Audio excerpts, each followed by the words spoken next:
everyone, I'm your host Ashley, and you guys are stepping into a Laundry Room podcast. Today we have a special guest in the building. We have artist Barachi in the building. He's also a singer and songwriter. Barachi, how's everything going? Everything's great. I'm glad to be here. Thank you guys for having me. Great to hear. Now, Barachi, you were raised in Miami, born in Brooklyn. Yep. Tell us a little bit about the change. How was that for you? Well, you know, I was actually, again, born in Brooklyn, but home for me is Florida. So I'm Miami, even Broward County. Those are my homes. So I got family here. All my friends are here. So. Okay, so Miami and Broward County. Yeah, Dade and Broward, 305-954. And shout out to Broward County since we're airing out of Broward County. Yeah. So that's great to know. When did you come down to Miami? I went down to Miami early 2000s. Early 2000s? And okay. And that's where I kind of started really getting into the music scene by being there and being around a lot of different artists. And it was just, during that time, there was just a lot of opportunities. Okay. But it wasn't easy though. Right. In the beginning, Absolutely. It was not easy. Absolutely. You have a lot of we have a lot of competition down in the Miami area. It's a lot of singers, rappers. It's a lot of competition. So I definitely know, like, getting your music out in South Florida is definitely not an easy thing, and you definitely have to grind. So, You gotta grind. I already know. Now, you were raised in the Seventh-day Adventist Church. I was. In the Seventh-day Adventist Church, right? Yeah. Okay, and that's where you sung as a tenor, and you were also a part of the choir, if I'm not mistaken. Yeah, I was a soloist. Yeah. That's where it all started. Like in the beginning stages. I was singing. We even traveled and did shows. Even out of state. And, now, were you doing? I know you were doing gospel music, right? Yep, gospel. Oh, okay. So what was, the transition like from gospel music to now you're doing, R&B and a little bit of hip hop? You know what? It wasn't that difficult of a transition for me because I've always grew up listening to all types of music. So whether it's gospel, whether it's pop, rhythm, hip hop, I've grew up listening to all genres. Right. And when you hear my music, a lot of people, you'll hear a lot of those elements in it. Right. So what about, for sake, like maybe the church that you grew up in and your family, your mother, how did they feel about, you going from a gospel singer to...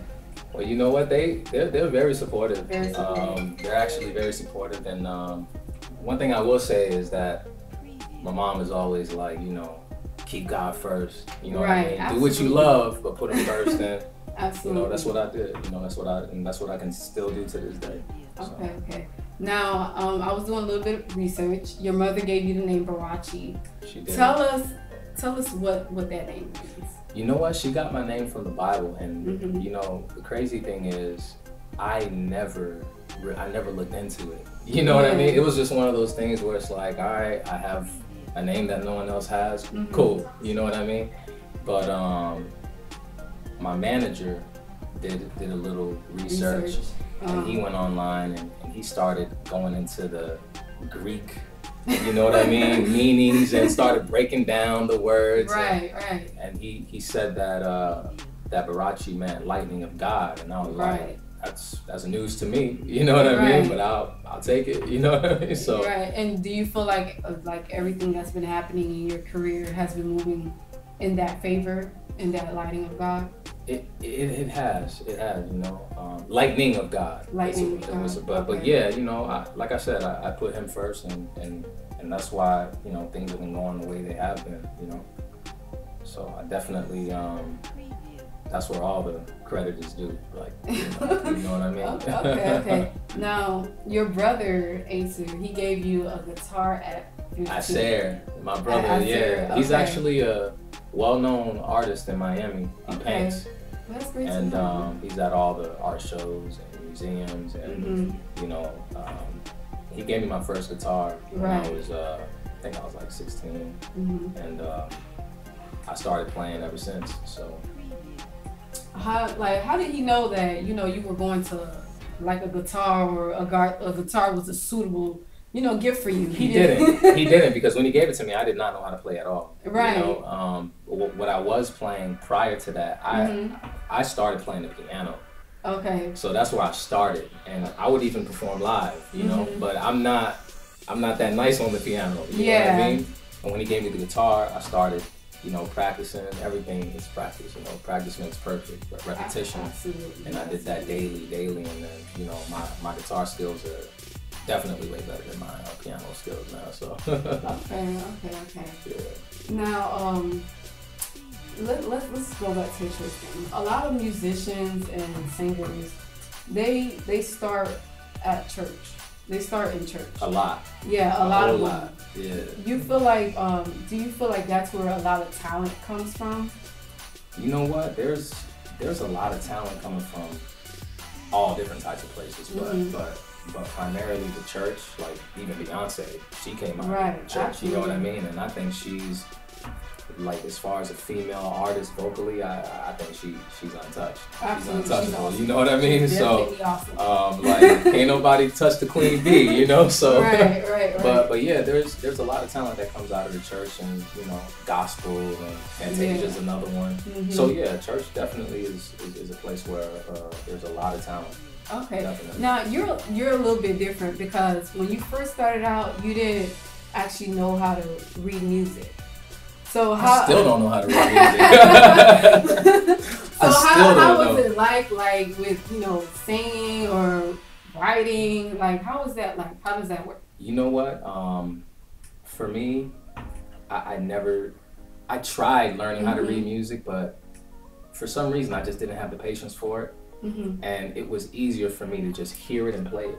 Okay. So I was like, why do I need to read? Yeah. If I could listen to something and I'll play it. Give me a day, I'll play it. You know what I mean? So that goes with working with piano or the guitar. Piano, guitar, primarily with the guitar. But even when it comes to vocally, singing, I don't know how to read the notes. It's like, let me hear it, and you know what I mean? Yeah. Do you feel like you'll ever be able to learn how to read music? You know what? I that's something that I think I wouldn't mind learning, but right now I don't have the patience. I still don't have the patience. I'm on the move. I don't have time to sit here. Oh man, I'm always on the road now, so it's kind of like, do I really want to put my energy into that? Nah. Now, I know you stated when you first started, writing music, it was something very personal to you. What do you explain that? What do you mean by that? Well, my music came from poetry. I used to write poetry. I never used to write music when I was, I'm talking like middle school, elementary. Okay. You know what I mean? Everything I would write would be poetry, and it'll always be very like love poems. Yeah. And they would rhyme, obviously, because that's what poetry is. Absolutely. And then my love for music, what I did is I started turning my poetry into songs. Yeah. So I would write poetry, and then I'd write a song, I'd sing to it, and then I'll put it together. So that's actually how I started writing music. Okay. Well, that's definitely great to know. Yeah. Now, you saying love songs, speaking about love songs, which bring us to the therapy, therapy. The therapy album that's going to be released this year. This year, yeah. Tell us a little bit about the therapy album. It's a 9-visual album. Yeah, it is a 9-track visual album. I'm an actor as well, so it is also a short film. Very similar to Lemonade from Beyonce's album. Yeah. So you'll have your scenes, and then it'll be followed by a music video, and then another scene followed by another music video. If you look at the video that was just playing, Tell Me, there's a girl that was spraying me with a water hose. She's an actor, and she plays a character in the movie as well. Okay. So therapy is it's a feel-good album, that a lot of people would definitely gravitate to and relate to. Okay. Now, I know you have some of the hottest people on this album. Yeah, I got it. tell us a little bit of, like, for the people that don't know, who can we expect to see, like, hear from this album? On the album, we have Zoe Dollars. I did a record with him. It came out real nice, came out real dope. I have a record with Trick Battie and Trina. Okay. That's a real dope record as well. That one's called You Know Me. The one I did with Zoe is called Don't Leave. And then I also did a record with Rick Ross. Okay. And that's called Gone. Those records were already full songs prior to them. Yeah. They are remixes on the album. Oh, okay. So we put them on as a feature on the visual album, but those records are standalone as well without a feature too. Okay. So well, definitely waiting for that album to be released. I know you've been giving us a teaser with Tell Me, and I know you did a song with Black Dada, So Many Girls, but that was something that's old. Yeah, that's an old record. During that time, I was still trying to find my sound, and I was really experimenting with that record, because if you listen to the tempo and to that style, it sounds more of a hip hop record. So I was trying to combine hip hop and R&B, and to me, I personally don't like the record. That's just me being my own critic. I was reading something. I don't like it was like you're past that. I'm like, okay, what does that mean? Yeah. But you know, from there, you know, continuing to work on my craft and grinding and writing and staying in the studio, you know, therapy happened. Now, you also did a song called Broccoli. Was that an experiment as well with you finding your music? Or? It was. Broccoli was something that I was just having fun with at the time. You know, I was already, I think at that time I was still in the process of writing my own original music. But during that time, that was when therapy was happening. Yeah. It wasn't done yet. And I didn't even know it was going to be therapy yet. Yeah. But yeah, I was having fun. You know, so what was your, you know, your thought process when you were putting therapy together? Like, what was the thought process? Like, what motivated you to produce more songs? Like, what kept you going? Well, you know, the way therapy actually came together is I went on a binge. I went on a binge. I started really researching, you know, music. I started reading into different types of writing styles of music, and I just really went on like a binge. You have no idea. I was so relentless. I was online, like I would go to bed at 6 in the morning at daily, and I just started writing records. And then, you know, when I met my manager, and he heard the records, you know, he was like, man, this music is like feel good. It's this, it's that. I'm like, yes, that's what I wanted to. How long did it take you to, you know, find exactly what you wanted to deliver? How long did that take? You know what? It's really one song at a time. Okay. You know, it's one record at a time. I co-produced the album as well. So every song you hear, you know, there's some sounds and some undertones that help pave the way for me to write a record. Okay. So it's really one record at a time. That's awesome. Yeah. That's awesome. So what songs do you feel like, you know, your fans capture the most or they love the most? Well, being that we've only released Tell Me, I can tell you right now it's being played in pretty much all the clubs in Miami. It's being played on some stations, 103.5, 105.1 New York. I've been showing a lot of love on it, and the reaction has been a lot better than I actually thought. Yeah, you know? I mean, I listened to Tell Me. I was like, yo, this beat catchy. I like this. That's what's up. Like, I like this. I'm feeling this. That's what's up, yeah. Now, you did your first 2 shows in Vegas. I did. And it was sold out.